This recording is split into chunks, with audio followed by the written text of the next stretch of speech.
Como analista, observo a dinâmica do Supremo não apenas por nomes, mas por regimentos e pautas. A notícia confirmada da saída do ministro Gilmar Mendes da presidência da segunda turma, em agosto, é um evento de magnitude tectônica para o direito brasileiro. O rodízio previsto no regimento interno da Corte não é uma simples formalidade burocrática. Ele altera o controle sobre o fluxo de julgamentos. Gilmar Mendes, ao longo do seu mandato, exerceu um papel de contraponto frequente, muitas vezes utilizando o poder de pauta para manobrar decisões sensíveis ou para forçar divergências que beneficiavam réus em casos de grande envergadura. A transição para o ministro Luiz Fux, que assumirá a presidência, marca um fim de um ciclo de influência direta sobre os cronogramas decisórios da turma. Essa mudança não é apenas uma troca de cadeiras, mas uma mudança de paradigma na condução dos processos sob a responsabilidade do colegiado. Estamos falando do controle de pautas, que nos últimos meses foram marcadas por decisões intempestivas e por vezes surpreendentes, que geraram embates jurídicos de alta voltagem. Ao sair da presidência, Gilmar Mendes perde o controle sobre o que entra ou não no plenário da turma, o que retira de suas mãos o gatilho principal de agendamento de processos delicados. A ascensão de Fux a este posto, em um momento em que a segunda turma lida com o complexo e politicamente explosivo caso Master, é um indicativo claro de que a estrutura de poder dentro do tribunal está passando por um ajuste necessário. Como analista, vejo que esse movimento burocrático, que parece apenas uma passagem de bastão, encerra, na verdade, uma era de ativismo pautado de um lado, abrindo espaço para um novo rito processual. A mudança de comando retira o trunfo da pauta rápida de aliados que buscavam soluções céleres para seus problemas judiciais, forçando uma nova realidade jurídica onde o tempo e a conveniência dos réus não são mais os mesmos. É, inegavelmente, um novo cenário onde o formalismo e o alinhamento jurídico podem prevalecer sobre as estratégias de bastidor que vimos sendo tentadas nos últimos tempos dentro dessa específica e crucial turma do STF, sinalizando um período de maior rigor. O fortalecimento do ministro André Mendonça é possivelmente o desdobramento mais significativo dessa mudança de comando na segunda turma. Historicamente, Mendonça tem consolidado uma postura que agrada a setores que clamam por uma atuação técnica e menos leniente da Polícia Federal e do Judiciário nos escândalos de corrupção corporativa.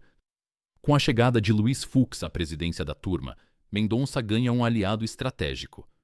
Fux tem um histórico de convergência com os entendimentos do relator, o que, na prática, forma um bloco de maioria. Esta nova configuração não significa apenas que Mendonça terá mais facilidade para aprovar seus votos, mas que ele terá, de fato, o controle da pauta sob sua influência. Isso é um revés direto para os que esperavam que a turma fosse um refúgio para decisões de última hora. O caso Master não é uma investigação qualquer. Ele encerra uma série de interesses que chegam às entranhas do poder brasiliense.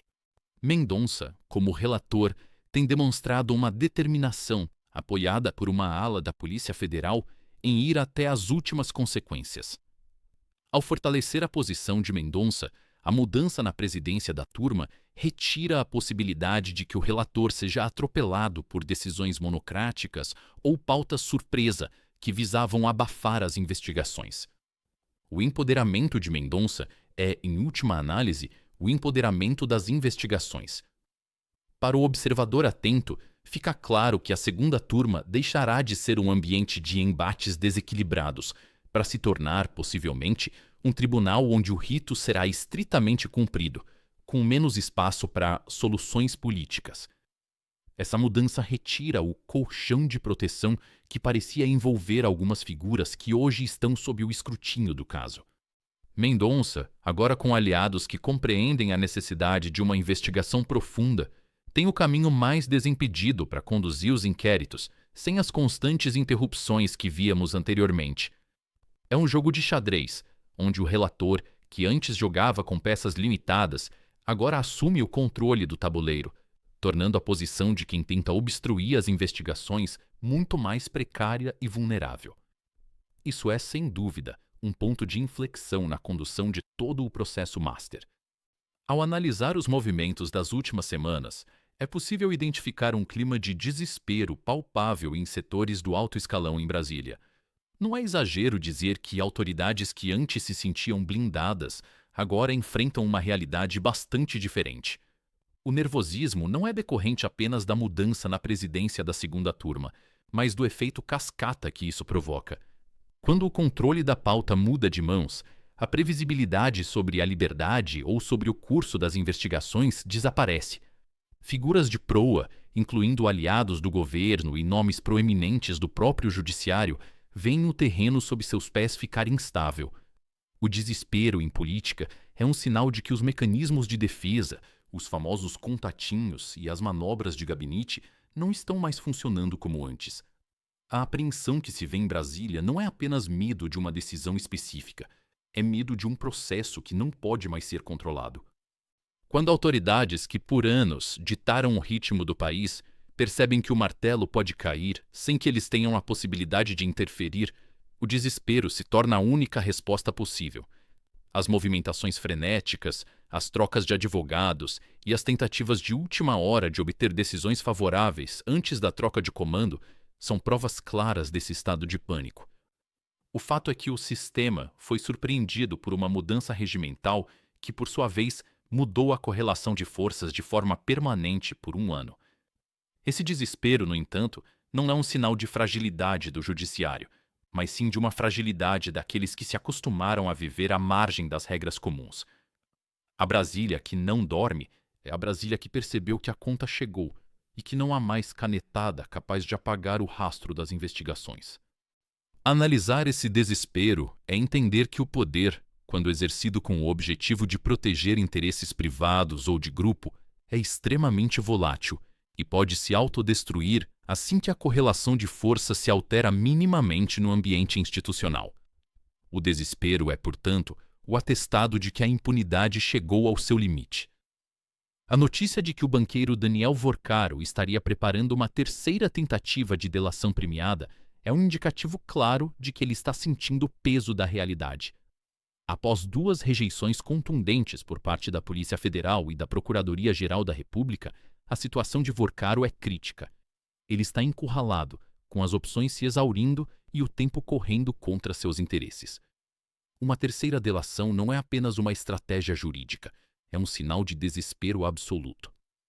A grande questão que paira sobre Brasília é: o que ele dirá nesta nova tentativa? As autoridades envolvidas, que estão sendo mencionadas tangencialmente no caso, tremem com essa possibilidade.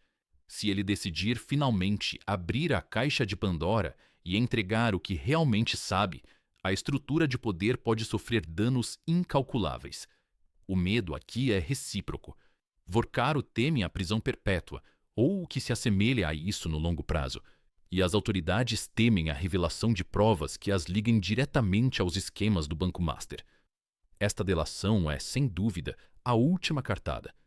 Mendonça, ao rejeitar as anteriores por falta de substância ou credibilidade, enviou um recado direto: ou o réu entrega a verdade completa e provas cabais, ou não haverá qualquer benefício. Essa postura endurecida do relator força Vorcaro a decidir entre o silêncio protetor de seus aliados, que parece não estar funcionando, e a delação que poderia expor quem ele protege. A terceira tentativa de delação é, portanto, o momento de clímax dessa investigação. Se ela for bem-sucedida nos termos exigidos pelo relator, as implicações serão sísmicas para o governo e para setores do judiciário. Analisando o comportamento de Vorcaro e a pressão do ministro, entendo que estamos diante de uma encruzilhada. Ou a delação é um divisor de águas que derruba peças importantes do tabuleiro, ou ela é o fim da linha para o próprio banqueiro, que verá suas chances de perdão jurídico serem sepultadas de uma vez por todas pelo rigor do processo.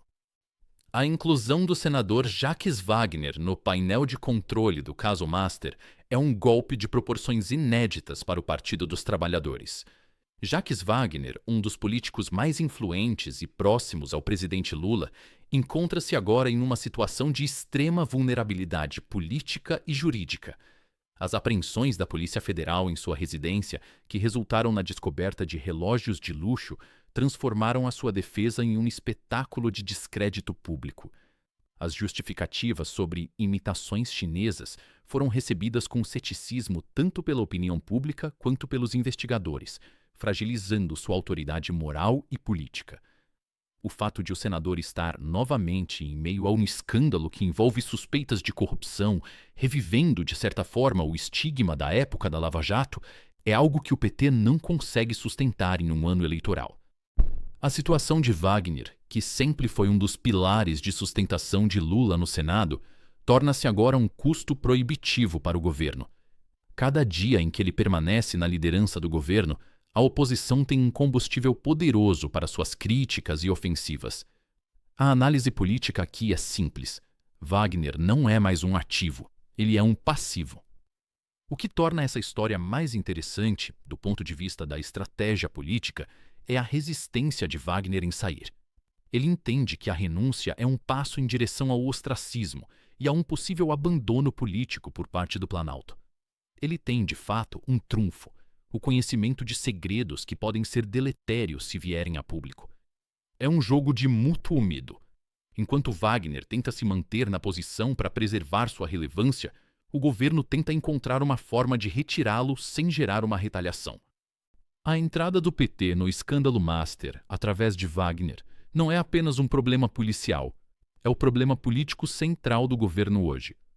A incapacidade de lidar com essa situação, de forma rápida e definitiva, demonstra a paralisia do governo perante uma investigação que avança inexoravelmente sobre os seus principais nomes, transformando a liderança de Wagner no Senado em um verdadeiro calcanhar de Aquiles. O desespero de Lula quanto à liderança de Jacques Wagner no Senado revela muito mais do que um problema de pessoal. Revela uma estratégia de sobrevivência em um ambiente cada vez mais hostil. O presidente sabe que não pode simplesmente demitir Wagner sem correr o risco de uma vingança, uma retaliação vinda de alguém que conhece os detalhes mais íntimos da máquina petista. A estratégia, portanto, tem sido o eufemismo político: pressionar pela renúncia através de terceiros. Lula busca desesperadamente alguém que convença Wagner a sair de cena por livre e espontânea vontade, tentando preservar uma aparência de unidade que já não existe. Esta forma de agir, que tenta evitar o conflito aberto, mostra um governo acuado e sem a iniciativa que o caracterizava no passado. A paralisia de Lula e se mantém em silêncio público sobre as investigações de seu líder no Senado é uma tática de sobrevivência baseada no medo. Ele está sendo encurralado pelos fatos, pelos prazos eleitorais e pela constante pressão da opinião pública. A cada dia que passa, o custo de manter Wagner na liderança aumenta, minando o capital político do governo e isolando ainda mais o PT dentro de um Congresso que já não é o seu aliado incondicional. A análise política mostra que essa hesitação de Lula é um erro estratégico clássico. Ao tentar evitar uma crise imediata, ele deixa que a crise se prolongue e se agrave, destruindo por dentro a sua capacidade de governabilidade. Wagner, por sua vez, está usando esse tempo para se defender e para enviar recados subliminares ao Planalto, lembrando ao presidente que eles estão, ou estiveram, no mesmo barco. Esse impasse é o reflexo de um governo que perdeu o controle sobre a narrativa e que agora está refém de seus próprios aliados, que se tornaram fontes de risco político. A situação é de uma fragilidade extrema, onde o silêncio de um presidente e a teimosia de um líder no Senado criam um ambiente de instabilidade permanente que, inevitavelmente, levará a uma ruptura, sendo a única questão o momento e o preço dessa separação. Para fechar esta análise, é necessário olhar para além das fronteiras do Brasil. O isolamento de Lula não é um fenômeno exclusivamente interno. As recentes vitórias de candidatos de direita na América do Sul e na América Latina, muitos dos quais abertamente alinhados a agendas que se opõem frontalmente ao que o PT defende, colocam o Brasil em uma posição de crescente isolamento ideológico. O triunfo de lideranças que buscam o apoio de forças globais conservadoras, como o ex-presidente Trump, cria um cerco político que torna a diplomacia do atual governo um exercício de sobrevivência e não de influência. A América do Sul, que antes servia como uma base segura de apoio para a política externa petista, está se tornando um terreno difícil. Este isolamento regional tem impactos diretos na política doméstica. Quando um governo perde o apoio de seus pares vizinhos e se vê, pouco a pouco, cercado por administrações que não comungam de seus ideais, ele perde a capacidade de projetar poder e de legitimar suas políticas internas. O isolamento ideológico faz com que o governo pareça ultrapassado, lutando contra uma maré de mudanças globais que ele não consegue controlar. O cenário é de desidratação da influência brasileira na região. Se antes o país podia contar com uma rede de aliados para sustentar suas teses e interesses, hoje o Brasil se vê cada vez mais só, tentando manter uma política externa que já não encontra respaldo prático. Isso enfraquece o governo perante o eleitorado, que percebe o isolamento como um sintoma de um projeto político esgotado. A política externa é um reflexo da política interna. Se o governo está perdendo a batalha nas instituições em Brasília, ele também está perdendo a sua relevância no palco internacional. Como analista, vejo que esse isolamento não é passageiro, é estrutural. Ele é o resultado de uma desconexão entre as prioridades do atual governo e a realidade política que está se impondo em toda a região. O governo terá que enfrentar esse cenário com um capital político cada vez mais corroído, tornando a tarefa de governar e de se manter no poder um desafio monumental.